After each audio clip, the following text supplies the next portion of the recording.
And I also heard about your grandfather, and I saw your post on Instagram. Sorry to hear about him.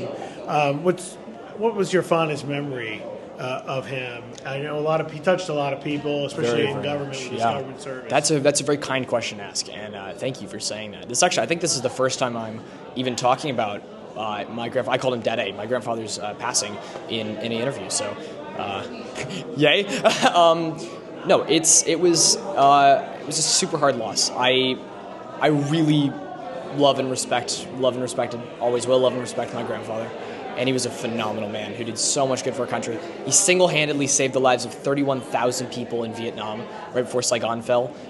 He was a key American diplomat during the Indo-Pac negotiations in the early 2000s and late 90s. He did so much amazing work for America and its allies all around the globe, and was such a cool guy and had so much knowledge and wisdom.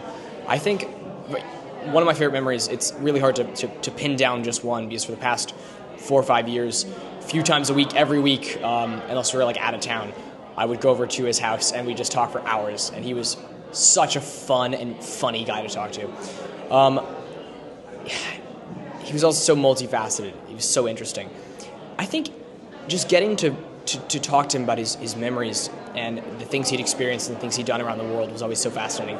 Because I always knew I was getting 1/10 of the real story. I knew the rest was classified, and I would never know it, which is kind of the coolest feeling. Because the tip of the iceberg that I was getting was more than I'll ever do in my life, more than you'll ever do in your life, more than anyone can ever dream of. So I honestly, just getting to joke around with him and talk to him was so great, and I miss him so much. But, I'm wearing his class ring from the Naval Academy, and this is actually his tie. He had so many ties and suits in his closet, like insane. So this was one that he wore a lot, and so I try and he'll be in my heart forever and in my mind. Now, I know he spoke at Colin Powell's memorial service. Is he having one in the D.C. area? Do you know of? I haven't seen any. We're figuring all that out now. Yeah, he deserves the most that the country can give him. So something good will happen.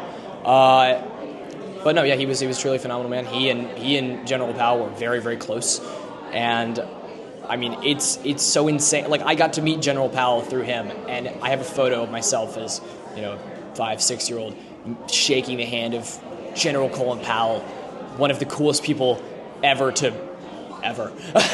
And I'm really, really lucky that I got that experience. And I had Richard Armitage as my grandfather, which is more than most people can say.